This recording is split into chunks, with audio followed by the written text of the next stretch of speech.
আচমকাই খুব জোরে ব্রেক করে গাড়িটা থেমে গেল। এমনিতেই বেশ রাত হয়ে গেছে, তার উপর একটা ঘন জঙ্গলের পাশে গাড়িটা থেমে গেল। সকলে বেশ বিরক্ত হলো। সায়ন বেশ ঝাঁঝিয়ে বলল, আরে দাদা, কি হলো? আপনি এমনভাবে গাড়ি থামালেন কেন? আমি ইচ্ছে করে থামাইনি স্যার, মনে হলো যেন আচমকা গাড়িটা থেমে গেল। আচমকা গাড়িটা থেমে গেল মানে? এই রাতের বেলা আপনি আমার সাথে মশকরা করছেন নাকি? না স্যার, যা যা সত্যি তাই বলছি। এত কথা শুনতে চাই না, তাড়াতাড়ি দেখো কি হলো। ড্রাইভার আর কোনো কথা না বলে তাড়াতাড়ি গাড়ি থেকে নেমে পড়ে। যদিও রাতের বেলা তারা এই রাস্তা দিয়ে খুব একটা যাতায়াত করে না, তবে আজ সায়নদের জোড়াজুড়িতে বাধ্য হয়ে এই রাস্তায় তাকে আসতে হয়েছে। তার মধ্যে এরকম করে গাড়ি খারাপ হয়ে যাওয়া ব্যাপারটা তার মোটেও ভালো ঠেকছে না। সে কোনো রকমে ভয়ে ভয়ে গাড়ির দরজা খুলে নেমে পড়ে। হাতে একটা জোরালো টর্চ ছিল বটে, তবে সেই অন্ধকারের কাছে যেন সেটা কিছুই না। সায়ন, রিক আর অনিমেষ তিনজনে আজ আজমগড়ে বেড়াতে এসেছে। মুখে এটা বললেও একটা বিশেষ কাজে এসেছে ওরা। সকালেই এখানে পৌঁছে যাবার কথা ছিল, তবে ট্রেন লেট হবার জন্য এই রাতের বেলা এখানে আসতে হয়েছে। সায়ন বারবার গাড়ির জানলা দিয়ে চারপাশটা দেখছে। এভাবে বেশ কিছুক্ষণ সময় কেটে গেল। সে আবার ড্রাইভারকে উদ্দেশ্য করে বলল, আর কতক্ষণ লাগবে? আমরা কি আর সারা রাত এখানেই থেকে যাব? গাড়ি যদি আর না এগোয় তাহলে বলে দিন, আমরা না হয় হেঁটে চলে যাই। না না স্যার, এরকম করবেন না। আমি দেখছি গাড়ির কি হলো। এই রাস্তা দিয়ে দয়া করে রাতের বেলা হেঁটে যাবেন না। আমার তো মনে হয় না গাড়িটা আর আজ রাতে চলবে বলে। না স্যার, তেমন কিছু না। আমাকে আর 10 মিনিট সময় দিন। ঠিক আছে, কিন্তু এই 10 মিনিটই, তারপর কিন্তু আমরা হেঁটে চলে যাব। সায়নকে এরকম করতে দেখে রিক আর অনিমেষ বেশ অবাক হয়, কারণ ওদের তিনজনের মধ্যে সায়ন সব থেকে শান্ত ও ধৈর্যশীল। সেই রকম অধৈর্য হয়ে পড়ছে, এটা যেন ওদের কাছে বেশ আশ্চর্যের মনে হলো। রিক একবার ওর মুখের দিকে ভালো করে তাকায়, তারপর বলে, তোর কি হয়েছে বলতো? তুই এরকম করছিস কেন? আমার আর ভাল লাগছে না। একে তো এখানে আসা নিয়ে এত ঝামেলা, তার উপর ট্রেন লেট, আর এখন এই গাড়ি খারাপ হয়ে গেল। হ্যাঁ, সব মানছি, কিন্তু তুই ঠিক কী কারণে এত অধৈর্য হয়ে পড়ছিস একটু বলবি? জানি না, তবে আমার কেমন যেন একটা অস্বস্তি হচ্ছে। প্রথমে ভেবেছিলাম এই জঙ্গলের পথ ধরে খুব তাড়াতাড়ি আমরা পৌঁছে যাব, কিন্তু এই পথ ধরার পর থেকে তো কেমন একটা মনে হচ্ছে কেউ যেন আমাদের দেখছে।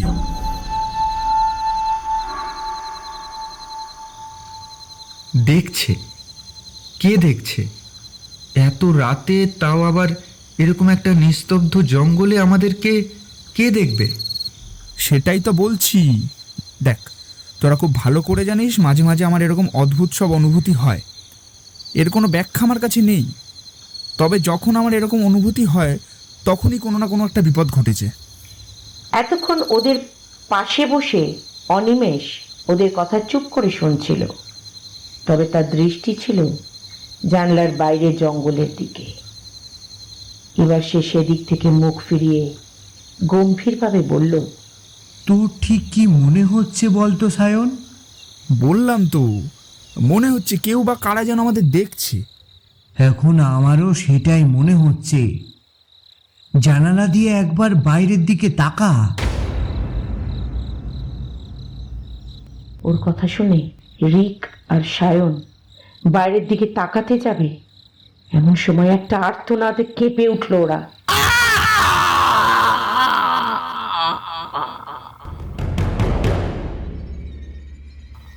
আর তার কিছুক্ষণের মধ্যেই রক্ত এসে লাগলো গাড়ির জানলায়। গাড়ির সামনে দাঁড়িয়ে ইঞ্জিনের জল দিচ্ছিল ড্রাইভার। ওই চিৎকারটা তারই। সায়ন কিছু না ভেবে গাড়ির দরজা খুলে নামতে যাচ্ছিল। রিক ওকে আটকে দেয়। তোর কি মাথা খারাপ হয়ে গেছে? কি করছিস তুই? কি করছি মানে? আরে একটা লোক ওইভাবে চিৎকার করলো, তারপর ওইভাবে রক্ত এসে কাঁচে লাগলো। কি হলো একবার দেখবো না? না, দেখার দরকার নেই। আমার কিছু ঠিক লাগছে না। এখানে কিছু একটা গন্ডগোল নিশ্চয়ই আছে। ওর কথা শেষ হতে না হতেই আরো একটা ভয়ঙ্কর চিৎকার কানে এলো ওদের।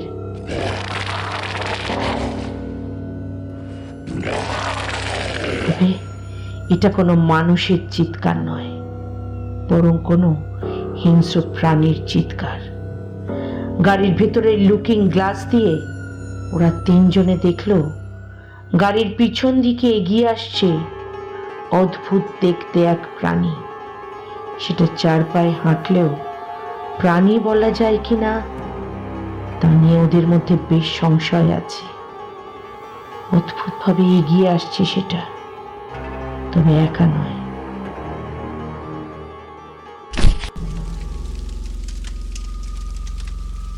এমন সময় গাড়ির মাথার উপর ধূপ করে একটা শব্দ শুনে চমকে গেল ওরা।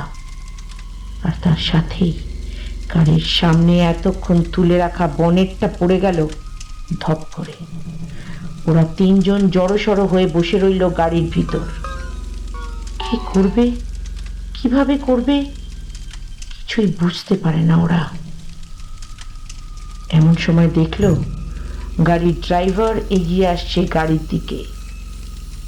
রিক একটা স্বস্তির নিঃশ্বাস ফেলল বটে, তবে সায়ন পিছনের সিট থেকে লাফ দিয়ে গিয়ে বসলো ড্রাইভারের সিটে। তারপর গায়ের জোরে চেপে ধরে রইল দরজাটা। ওকে এমন করতে দেখে রিক বলল, আরে কি করছিস? ওনাকে গাড়িতে উঠতে দে, এখানে আর থাকা ঠিক হবে না। আর ওনাকে উঠতে দিলে আমরা কেউ বাঁচবো না। এসব তুই কি বলছিস? মাথা খারাপ হয়ে গেছে? না না, আমার মাথা একদম ঠিক আছে। আরে কি পাগলামি করছিস? সায়ন, ওনাকে উঠতে দে।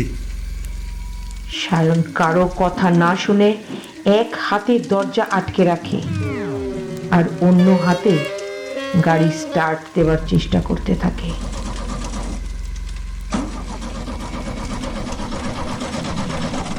রিক আরো কিছু বলতে যাচ্ছিল, এমন সময় অনিমেষ ওকে থামিয়ে দিয়ে কাঁপা কাঁপা গলায় বলে, ওই দেখ, ওদিকে তাকা। অনিমেষের কথা শুনে ওর নির্দেশ করা আলোর দিকে তাকায় রিক। ড্রাইভারের জ্বালানো আলো আর গাড়ির হেডলাইটের আলোয় চারপাশটা ভালোই দেখা যাচ্ছিল। সেই আলোতে ও যা দেখলো তাতে সাথে সাথে ওর শিরদাঁড়া বেয়ে একটা শীতল স্রোত নেমে যায়। যে ড্রাইভারকে নিয়েও এত কথা বলছিল তার সারা শরীর যেন ধীরে ধীরে বদলে যাচ্ছে। মুখের চামড়া ফেটে গিয়ে সেখানে ফুটে উঠছে কালচে শিরা। চোখ দুটো দেখে মনে হলো যেন দুটো লাল পাথর। আর সে মুখ দিয়ে একটা বিকট শব্দ করে চলেছে, যেটা গাড়ির ভিতরে ক্ষীণ শোনালেও ওরা বেশ ভয় পেয়ে যায়। ইতিমধ্যেই কিছুক্ষণ আগে যে প্রাণীদের দেখেছিল পিছন দিক দিয়ে আসতে, তারা গাড়িটাকে ঘিরে ধরেছে। দু তিনটে প্রাণী গাড়ির ওপরে উঠে গেছে। এমন সময় পিছনের দরজায় ধাক্কা টের পেল ওরা। সায়ন ফিস ফিস করে বলল, দরজা চেপে ধর। কি করছিস কি? হ্যাঁ, ধরছি।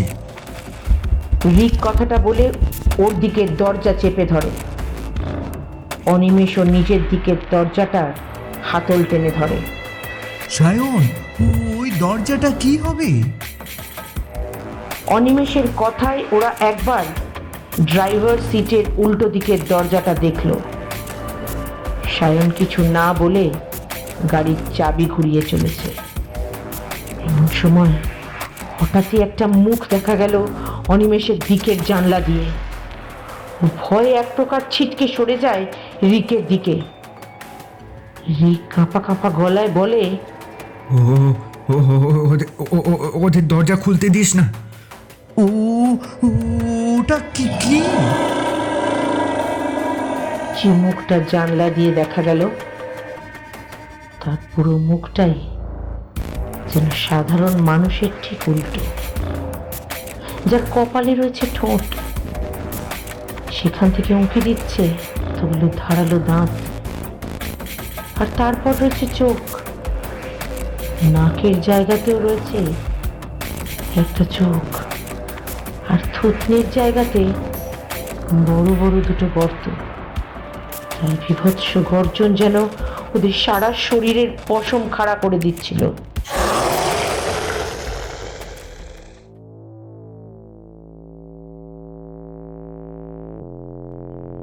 এমন সময় রিকের দিকের জানলাতে দেখা গেল একজোড়া হাত। না না, সেটাকে হাত বলা চলে না, চারটে করে আঙুল যেন একে অপরের সাথে পাতলা চামড়া দিয়ে জোড়া। আর তার সাথেই নেমে এলো একটা কালচে দুফালি জীব। এসব কি হচ্ছে? এরা কারা? কিছুই যেন বুঝতে পারছে না ওরা। এমন সময় একটা ক্ষীণ শব্দ শোনা গেল। সায়ন উত্তেজিত হয়ে বলল, এই তো গাড়ির ইঞ্জিনটা একবার স্টার্ট নিল, এবার নিশ্চয়ই স্টার্ট নেবে গাড়িটা। কিন্তু সায়ন, গাড়িটা স্টার্ট নিলেও আমরা যাব কি করে? এই অদ্ভুত প্রাণীগুলো আমাদের কিভাবে ঘিরে ধরেছে দেখেছিস? এমনকি গাড়ির মাথার উপর পর্যন্ত ওরা উঠে গেছে। না না রিক, অত ভাবলে চলবে না। যদি একবার গাড়িটা স্টার্ট নেয়, তাহলে গাড়ি যত দ্রুত গতিতে সম্ভব আমি চালিয়ে দেবো, তারপর যা হয় হবে। কিন্তু আমরা কোথায় এসে পড়লাম? এগুলো কি আদৌ পৃথিবীর জীব?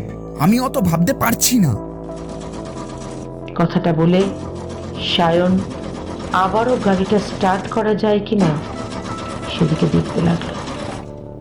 এমন সময় ড্রাইভার সিটের অপর দিকের জানলায় টোকা পড়তে লাগলো। রিক এবার একটা অদ্ভুত কাজ করে বসলো। এক হাতে কোনো রকমের দরজাটা ধরে রেখে অপর হাত দিয়ে নিজের ফোনের টর্চটা জ্বালালো। ওই জানলায় যে ছিল, ওই আলোতে সে যেন একটু পিছিয়ে গেল। মুখের দুপাশ দিয়ে, মানে কানের জায়গা থেকে বেরিয়ে আছে দুটো সুর, তবে চোখে আচমকা টর্চের আলো পড়ায় সুর দুটো যেন অদ্ভুতভাবে দুলছে। এমন সময় আবারও গাড়ির ইঞ্জিনের শব্দ পাওয়া গেল। সায়ন এবার গিয়ারিং ধরে জোরে টান দিল, আর সাথে সাথে একটা ঝাঁকুনি দিয়ে গাড়িটা কিছুটা এগিয়ে গেল।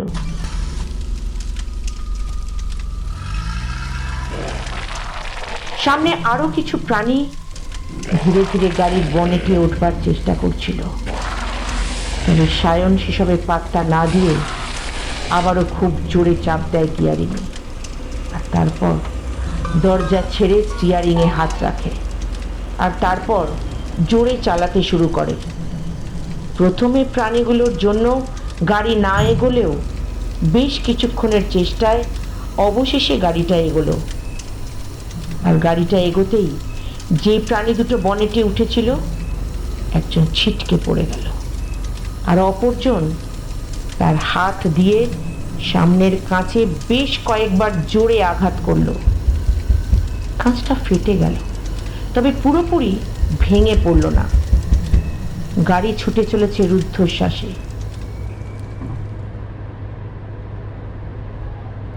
এতক্ষণে যেন ওদের ধরে প্রাণ এলো। রিক মাথাটা এলিয়ে দিল সিটে। এমন সময় অনিমেষ বলল, এই সায়ন, আমরা যাচ্ছি কোথায়? রাস্তায় তো চিনি না, তার উপর এমন অন্ধকার, কাউকে যে জিজ্ঞেস করব সেই উপায় তো নেই। আরে নিজের ফোনটা বের করে দেখ না, যদি লোকেশন কিছু পাস। যদি লোকেশন কিছু পাস? রিক, তোর মাথাটা একদম গেছে। কে দেবে রে লোকেশন? অফিস থেকে তো লোকেশন দিয়েছিল ওই স্টেশন অবধি, তারপর বলেছিল ওখানে গিয়ে গাড়ি ঠিক করে চলে যেতে। তাও ঠিক, সবই কপাল। কথাটা বলে একটা দীর্ঘশ্বাস ছাড়ল রিক। সায়ন ওদের সব কথাই শুনতে পাচ্ছে, তবে গাড়ি থামাচ্ছে না। গাড়ি থামালেই যদি ওই প্রাণীগুলো আবার এসে ওদের উপর ঝাঁপিয়ে পড়ে, সেই ভয় সে এখনো দ্রুত গতিতে গাড়ি চালিয়ে চলেছে। আরে এই সায়ন, কিছু তো বল। অনিমেষ, তুই নিজেও খুব ভালো করে জানিস যে এখন গাড়ি থামালে আমরা কেউ বাঁচবো না। তবে এবারে গাড়ির স্পিডটা কিছুটা কমানো যায়। হ্যাঁ, এটা ভালো বলেছিস, সেটাই কর। তারপর যা আছে কপালে। দেখ, আমার যা মনে হচ্ছে, আমরা যদি সোজা চলতে থাকি তাহলে কিছু না পেলেও অন্তত জঙ্গল থেকে বেরোতে পারবো। আর জঙ্গল থেকে বেরোতে পারলে একটা না একটা ব্যবস্থা ঠিক হয়ে যাবে। রিকের কথায় ওরা দুজন সায় দিল। গাড়ি চলতে থাকলো ধীরে ধীরে। বেশ কিছুক্ষণ যাবার পর ওরা কাঁচগুলোকে নামিয়ে দিল। অনিমেষ প্রথমে মানা করছিল, কিন্তু গাড়ির ভেতর এসি চলছে না। তার উপরে সব কাঁচ বন্ধ থাকায় একটা গুমোট পরিবেশ তৈরি হয়েছিল। এভাবে বেশ কিছুক্ষণ যাবার পর রিক চিৎকার করে উঠল, এই বাঁদিকে চল, বাঁদিকে চল। আরে জঙ্গলের মধ্যে রাস্তা চিনি না, ডান দিক বাদিক করে কি হবে? আরে রাস্তা চেনার দরকার নেই, বাঁদিকে তাকিয়ে দেখ, একটা বাড়ি দেখা যাচ্ছে। চল না, ওইদিকে গিয়ে একবার দেখি, যদি একটু আশ্রয় পাওয়া যায়। নয়তো সারা রাত কতক্ষণই বা গাড়ি চালাবো, না জানি গাড়ির কি অবস্থা, কতটা পেট্রোল আছে। তার উপর আবার যদি তখনকার মতো গাড়িটা থেমে যায়, তখন কি হবে? হ্যাঁ রিক, কিন্তু কথাটা মন্দ বলেনি সায়ন। তাহলে ওই দিকেই চল, তারপর যা আছে কপালে। আসলে একটু আগে যা ঘটে গেল, এখন ওই দিকে যেতে সত্যিই ভয় লাগছে। তবে এই জঙ্গলের মধ্যে গাড়ি খারাপ হয়ে পড়ে থাকার থেকে ওই বাড়িটায় গিয়ে আশ্রয় চাওয়াটা বুদ্ধিমানের কাজ হবে। সায়ন ধীরে ধীরে গাড়ির মুখ বাঁ দিকে ঘুরিয়ে নেয়।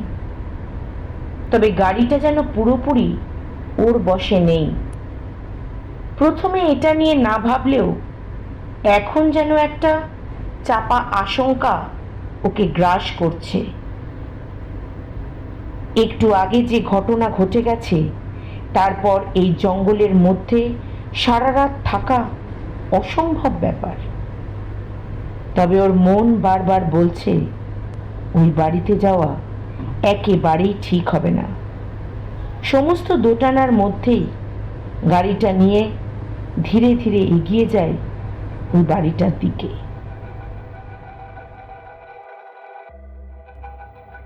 না, ওটাকে বাড়ি না বলে বরং কোনো মহল বলা উচিত, সেটাই ঠিক হবে।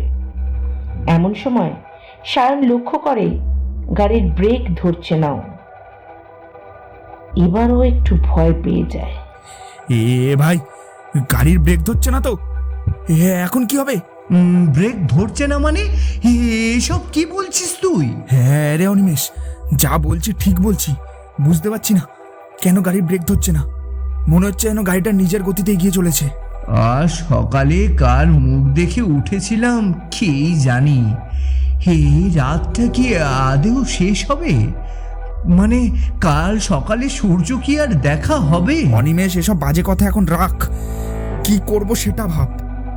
এখন উপায় দুটোই আছে, হয় গাড়ির দরজা খুলে গাড়ি থেকে ঝাঁপ দিই, আর নয়তো কপালে যা আছে তার জন্য অপেক্ষা কর। দ্বিতীয়টাই মনে হয় এখনকার জন্য সবচেয়ে ভালো। একটু আগে যা হলো, তারপরে জঙ্গলের মধ্যে এভাবে নেমে যেতে আমার সত্যি মন সায় দিচ্ছে না। সায়ন কথাটা কিছু ভুল বলেনি। বাকি দুজনের মনও খুব একটা সায় দিচ্ছে না। তবে ওদের দুজনকে অবাক করে দিয়ে গাড়িটা ঠিক ওই বাড়িটার সামনে গিয়ে থেমে গেল। ওরা তিনজন একবার একে অপরের মুখ চাওয়াচাই করলো। তারপর আর কোনো কথা না বলে গাড়ি থেকে নেমে পড়ল।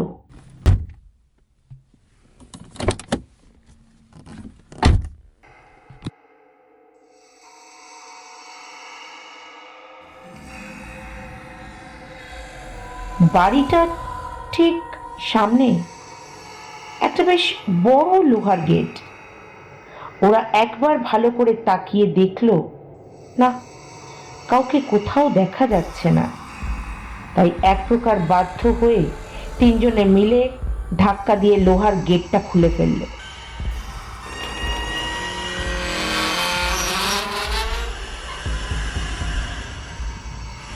একে তো বেশ বড় লোহার গেট, তার উপর লোহায় মরচে পড়ে যাওয়ায় তিনজনে মিলেও গেটটা খুলতে বেশ বেগ পেতে হলো।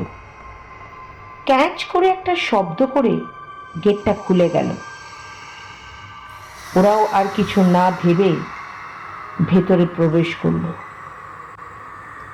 বাইরে থেকে বাড়িটাকে যত বড় মনে হচ্ছিল, ওই গেট দিয়ে প্রবেশ করার পর বাড়িটাকে আরো বড় মনে হলো।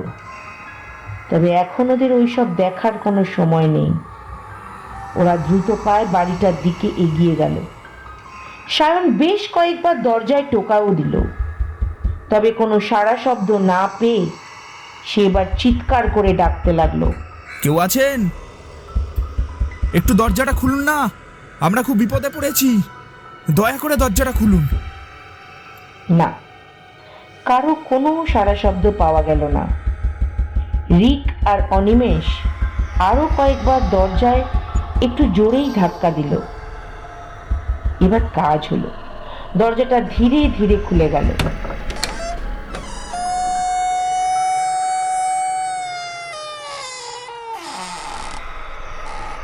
এ কি রে, এত বড় বাড়ির দরজা এইভাবে খোলা? তাই তো দেখছি।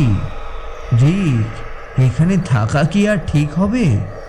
কিছুই বুঝতে পারছি না রে অনিমেষ, কিন্তু আমাদের হাতে আর তো কোনো উপায় নেই। শোন সায়ন, আমি ভালো কথা বলছি, চল আমরা গাড়িতে ফিরে যাই। রাতটা না হয় গাড়িতেই কাটিয়ে দেব। অনিমেষের কথা শুনে ওরা কি করবে ভাবছে, এমন সময় একটা খ্যানখ্যানে গলার শব্দে ওরা তিনজনেই প্রায় চমকে গেল।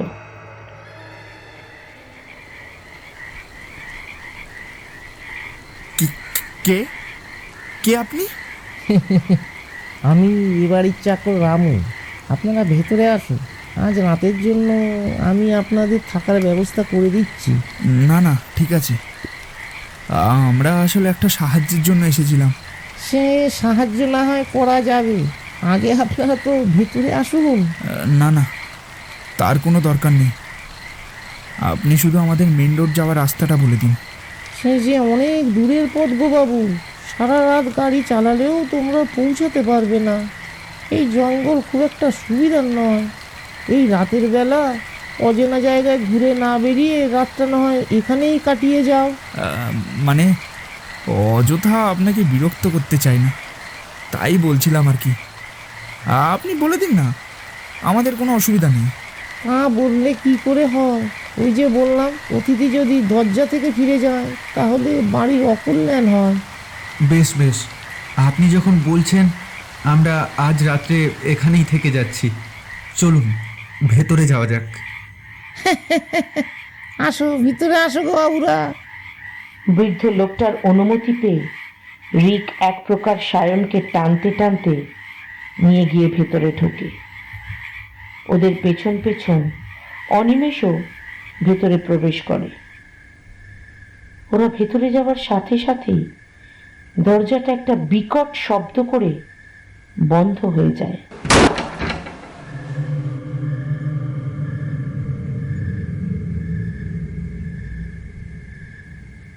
বৃদ্ধ লোকটা হাতে থাকা লণ্ঠনের আলোটা কিছুটা বাড়িয়ে দিয়ে ওই ঘরে থাকা একটা টেবিলের ওপর রেখে দেয়। তারপর আবার বলে, তা তোমাদের জন্য একটা ঘর খুলে দেব না তিনটে ঘর খুলে দেব? একটা ঘরেই ঠিক আছে, এই তো এইটুকু সময়ের ব্যাপার। বেশ বেশ, তবে তোমরা এখানে কিছুক্ষণ বসো, আমি ঘরটা খুলে একটু গুছিয়ে রেখে আসছি। এরপর বেশ অনেকটা সময় কেটে যায়। বৃদ্ধ লোকটা ফিরে এসে বলে, আসো বাবুরা, আমার সাথে আসো। ওরা আর কোনো কথা না বলে চুপি চুপি বৃদ্ধ লোকটার পিছু নেয়। বৃদ্ধ লোকটা ওদের তিনজনকে যে ঘরে নিয়ে যায় সেই ঘরটাকে 3 ভাগ করলে বোধহয় ওদের বাড়ির একটা ঘর হবে। এত বিশাল ঘরও যে হতে পারে তা ওদের কোনো ধারণাই ছিল না। ঘরে বেশ বড় বড় দুখানা বিছানা, এছাড়াও টুকটাক আসবাবপত্র যেমন আলমারি, একটা আয়না, একটা টেবিল, 4টে চেয়ার সবই রয়েছে। বাবুরা, তোমরা বরং হাত মুখ ধুয়ে নাও, ওই যে ওই দিকটা কলঘরটা আছে। আমি বরং তোমাদের খাবারের ব্যবস্থাটা করি। ওরা আর কথা না বলে চুপচাপ কল ঘরে যায় হাত মুখ ধুতে।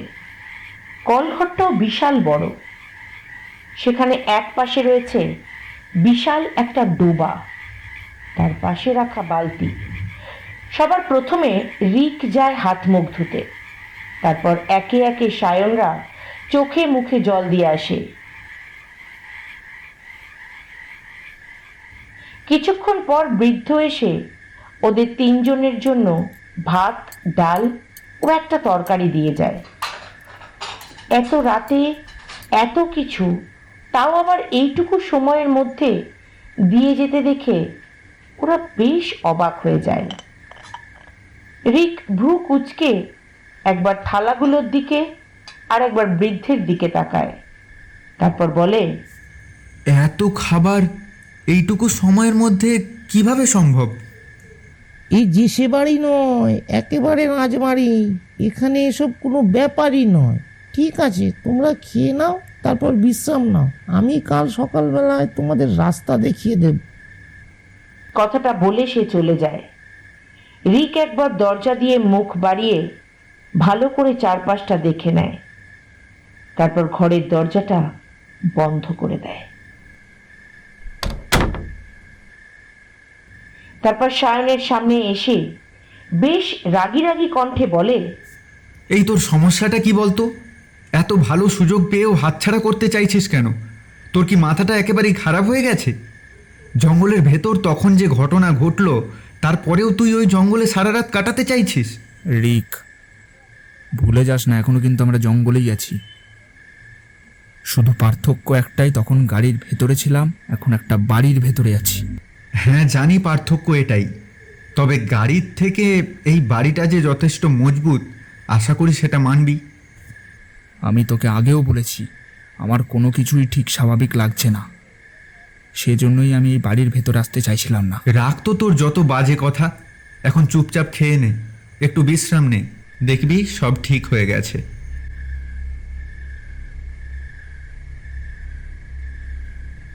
সায়ন আর কোনো কথা বাড়ায় না।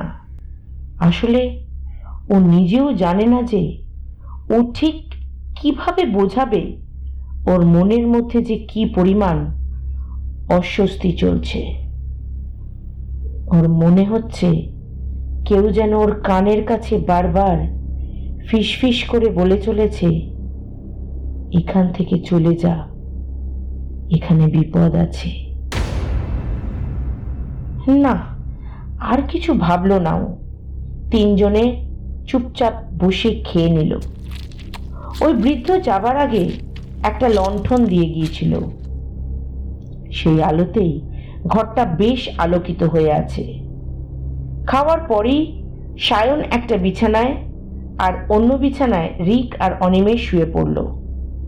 সারাদিনের ক্লান্তিতে নিমেষেই যেন তিনজনের চোখে ঘুম নেমে এলো।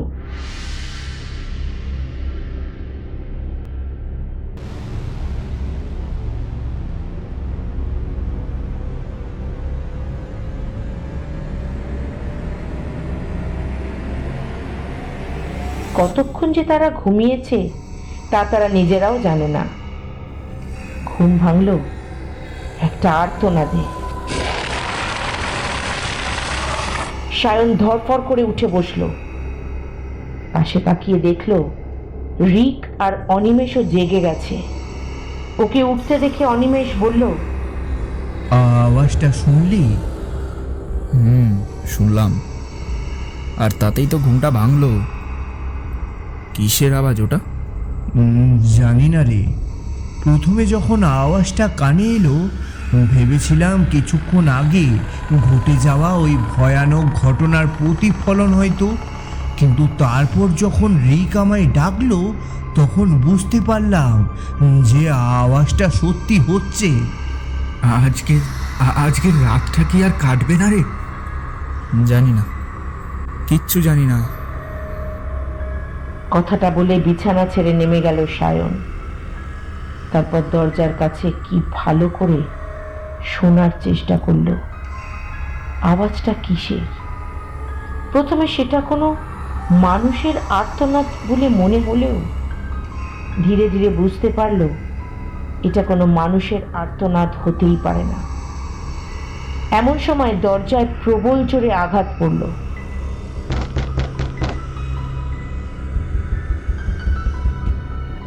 সায়ন ভয় পেয়ে দুপা পিছিয়ে এলো। রিক খুব নিচু গলায় বলল, এভাবে কে দরজায় আঘাত করছে? সায়ন কিছু একটা বলতেই যাচ্ছিল, তার আগেই আবারও দরজায় প্রবল জোরে আঘাত হলো, যেন কেউ প্রবল আক্রোশে দরজাটাকে ভেঙে ফেলতে চাইছে। এবার অনিমেষ ফিসফিস করে বলল, এখানে আর এক মুহূর্ত না, চল এখান থেকে পালায়। আরে অনিমেষ, দরজায় কেউ দাঁড়িয়ে আছে, আমরা কোথা দিয়ে পালাবো? জানি না, ও অন্য রাস্তা খোঁজ, তাড়াতাড়ি কর রে। এরপর ওরা তিনজন মিলে ঘরের চারপাশটাকে দেখতে লাগলো, আর কোথাও কোনো রাস্তা আছে কিনা। ধীরে ধীরে ঘরের বাতাস ভারী হয়ে উঠতে লাগলো। একদিকে দরজায় আঘাত, অন্যদিকে ঘরের বাতাস এমন ভারী হয়ে উঠছে যেন এক্ষুনি ওদের দম বন্ধ হয়ে যাবে। আর কোনো উপায় না দেখে রিক বলল, এখন একটাই উপায় আছে, তিনজনে মিলে দরজাটা খুলে এক ছুটে ওখান থেকে বেরিয়ে যাব, যাতে দরজার বাইরে যে আছে সে আমাদের ধরার আগেই আমরা তার থেকে বেশ কিছুটা দূরে চলে যেতে পারি। রিক, কথাটা বলাটা যতটা সহজ, করাটা কিন্তু ততটাই কঠিন, কারণ আমরা জানি না দরজার বাইরে কজন আছে। আর তো কোনো উপায় নেই সায়ন আমাদের হাতে। সায়ন আর কিছু বলল না। ওরা তিনজন দরজার সামনে গিয়ে দাঁড়ালো। তারপর ফিসফিস করে 1, 2, 3 গুনে দরজাটা খুলে পরিকল্পনা মাফিক একটা দৌড় দিল।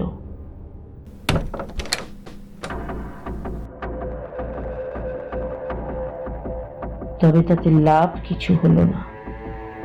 ওদের মনে হলো ওরা যেন একটা বড় মাকড়সার জালে আটকে গেছে, যেন একটা চ্যাটচ্যাটে তরল পদার্থ ওদের সারা শরীরে আষ্টে পৃষ্ঠে লেগে গেছে।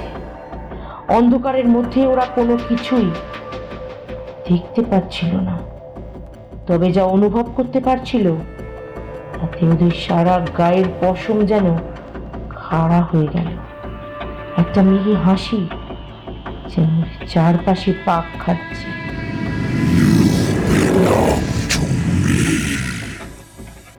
ওরা যত নিজেদের ছাড়ানোর চেষ্টা করতে লাগলো, তত যেন একটা অদৃশ্য জালের মধ্যে সমানেই জড়িয়ে পড়তে লাগলো। ওদের যেন দম বন্ধ হয়ে আসছিল। সায়ন কোনো রকমে হাঁপাতে হাঁপাতে চিৎকার করে বলল, কে আছো এখানে? আমাদের বাঁচাও, আমরা আটকে গেছি। কে আছো? কে আছো? আমাদের বাঁচাও, আমরা আটকে গেছি।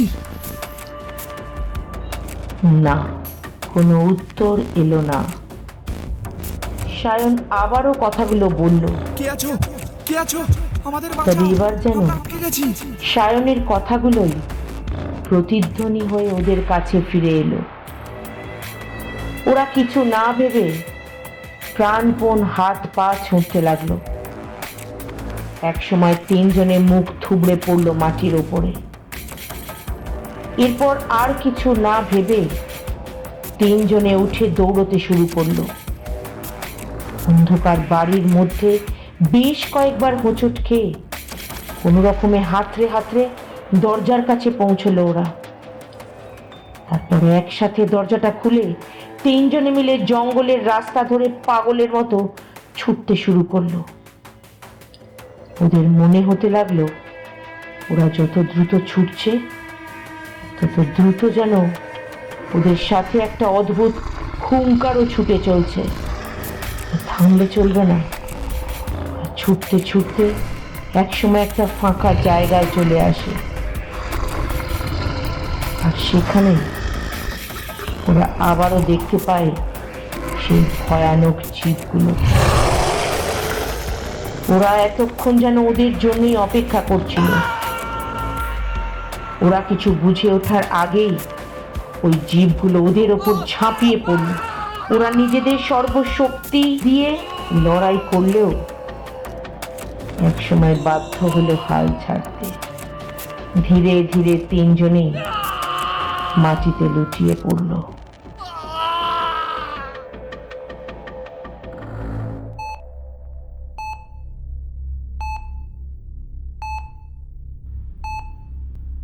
ভালো করে পালসটা চেক করে নিয়ে ডক্টর মিত্র একজন নার্সকে বললেন, পালস যেভাবে চলছে, এভাবে চলতে থাকলে ওনাকে বাঁচানো খুব মুশকিল হয়ে যাবে। হ্যাঁ ডক্টর। বাকি দুজনের কন্ডিশন তো আরও খারাপ। একজন অলরেডি ডেড, আর একজনের বাঁচার চান্স নেই বললেই চলে। জানি না এদের সাথে ঠিক কি ঘটেছিল, তবে এদের শরীরে যে ক্ষতগুলো দেখতে পাচ্ছি এগুলো কোনো মানুষের করা বলে তো মনে হচ্ছে না। জানি না, একমাত্র এই লোকটার যদি সেন্স ফেরে তাহলে হয়তো কিছু জানা যাবে। কথাটা বলেই ডাক্তার মিত্র ওখান থেকে চলে যান। এরপর বেশ অনেকটা সময় কেটে যায়। নার্স তাকে গিয়ে খবর দেয়, স্যার পেশেন্টের জ্ঞান ফিরছে। বাহ, এটা তো ভালো খবর। তবে তুমি একটু অ্যালার্ট থেকো, কারণ পেশেন্টের যে অবস্থা, সেন্স ফেরার পর সে কিন্তু যে কোনো মুহূর্তে উত্তেজিত হয়ে যেতে পারে। উত্তেজিত হয়ে পড়লেই আমাদের ওকে ঘুমের ইঞ্জেকশন পুশ করতে হবে, কারণ এই অবস্থায় উত্তেজনা একেবারেই ভালো না। ওকে ডক্টর। রিক, অনিমেষ, আমার কথা শোন। ওই বাড়িতে যাস না, আমরা ফিরে যাই, চল এখান থেকে।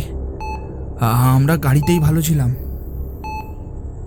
কথাগুলো বিড়বিড় করতে করতে এক প্রকার ছটফট করতে শুরু করে সায়ন।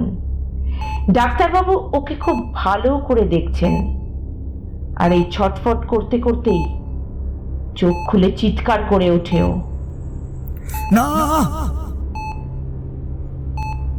শান্ত হন, এত উত্তেজনা আপনার জন্য ভালো না। একটু শান্ত হন। আমি কোথায়? রিক, অনিমেষ, ওরাই বা কোথায়? আপনারা তিনজনেই হাসপাতালে। হাসপাতালে? আর কিছু বলল না সায়ন, একেবারে চুপ হয়ে গেল। ওকে এভাবে চুপ হয়ে যেতে দেখে ডাক্তারবাবু নার্সকে ইশারা করলেন, তারপর নিজে একটা চেয়ার টেনে ওর বেডের পাশে বসে বললেন, আপনার এমন অবস্থা হলো কি করে? আপনি কে? আপনার নাম কি? আমি সায়ন, সায়ন দাস। আসলে আমি আর আমার দুই বন্ধু রিক আর অনিমেষ আগে সাংবাদিকতা করতাম। তবে বেশ কয়েক মাস আগে আমাদের কভার করা একটা নিউজকে কিছু টাকার লোভে আমাদের বস পুরোপুরি ম্যানুপুলেট করে দেয়। শুধু তাই নয়, আমরা মিথ্যে খবর ও তথ্য দিয়েছি এমন একটা অভিযোগে চাকরি থেকেও তাড়িয়ে দেয়। তখন আমরা ব্যাপারটা মেনে নিতে পারিনি, তাই আমরা ঠিক করি সমস্ত সত্যটা আমরা সবার সামনে নিয়ে আসব। যেমন ভাবা তেমন কাজ। একটা বাড়িকে ভুতুরে বাড়ি বলে চালিয়ে তার পেছনে চলছিল ড্রাগস চক্র। আমরা প্রমাণ সমেত সেই সমস্ত খবরটা সবার সামনে নিয়ে আসি। কিন্তু এরকম আরও 2-3টে কেস সলভ করার পর হঠাৎ একদিন এই আজমগড়ের রাজমহলের কথা জানতে পারি। এখানে নাকি বিভিন্ন অদ্ভুত প্রাণী দেখা যায় এবং তারা নাকি নৃশংসভাবে মানুষকে হত্যা করে, সেটা জেনেই আমরা এখানে আসি। আর এখানে আসার পর এতটা বলে সায়ন একটা দীর্ঘশ্বাস ছাড়ে। তারপর খুব সংক্ষেপে ওদের সাথে ঠিক কি কি হয়েছে সবটা খুলে বলে। ডাক্তারবাবু সবটা শুনে বেশ অবাক হয়ে যান। তারপর বলেন,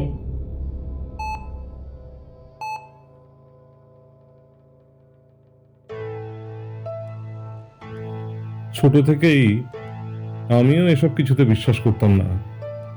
সবসময় ভাবতাম সব ঘটনার পেছনে কিছু না কিছু কারণ থাকে। তারপর ধীরে ধীরে ডাক্তারি পড়া শেষ করলাম। কয়েক মাস আগে আমার এখানে বদলি হয়। আসলে এখানে কেউই থাকতে চায় না। বদলি নিয়ে আমি তো এখানে চলে আসি। তবে একদিন রাতে ওই রকম ভয়ানক ঘটনার শিকার হই আমিও। তবে ভাগ্যজোরে আপনার মতোই সেদিন বেঁচে গিয়েছিলাম। পরে গ্রামের কিছু লোকজনের সাথে কথা বলে যা জানতে পারি তা হলো, এককালে ওটা নাকি ছিল জমিদার বাড়ি। সেখানকার জমিদার খুব শখ করে বাড়িটার নাম দিয়েছিলেন রাজমহল। তবে যা হয়, জমিদারদের বিভিন্ন শখ আহ্লাদ এবং মূলত পারিবারিক কেচ্ছা যা একের পর এক অপরাধ ঘটিয়ে দেয় জমিদার বাড়িতে। আর সেসবের ফলস্বরূপ অভিশাপ হয়ে নেমে আসে ওই সকল অলৌকিক প্রাণীর দল, যাদের আসলেই কোনো অস্তিত্ব আছে কিনা তা নিয়ে সংশয় আছে। তবে তাদের কবলে পড়লে প্রাণ হাতে নিয়ে খুব কম মানুষই বেঁচে ফিরেছে। তবে এতদিনে আমি একটা কথা বুঝে গেছি, সব কিছুর পেছনে কারণ থাকে না। কথাটা বলে ডাক্তার চুপ করে যান। সায়ন এতক্ষণ চুপ করে সবটা শুনছিল। তারপর খুব ধীর স্বরে বলে, জানি না বললে আপনি বিশ্বাস করবেন কিনা, তবে আমার কেন জানি না বারবার মনে হচ্ছিল এখানে আসাটা আমাদের জন্য মোটেও সুখকর হবে না। তবে তা যে এতটা ভয়ানক হবে এটাও আমি ভাবিনি।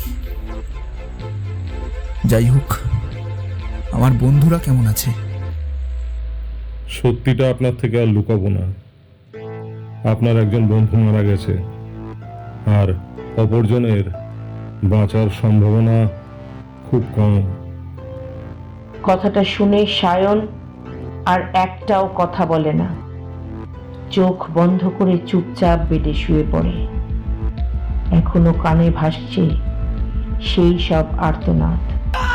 ওর অজান্তেই ওর চোখ দিয়ে এক ফোঁটা জল গড়িয়ে পড়ে। ডাক্তারবাবুর কথা শুনে প্রথমে ওর খুব জানতে ইচ্ছা করছিল ঠিক কি অভিশাপ বা আসল ঘটনাটা কি। তবে সেটা জেনে ওর আর কোনো কাজ হবে না, কারণ জীবন থেকে যে বন্ধুরা হারিয়ে গেল তারা তো আর কখনো ফিরে আসবে না। সুতরাং ওই কথা না হয় অজানাই থাক।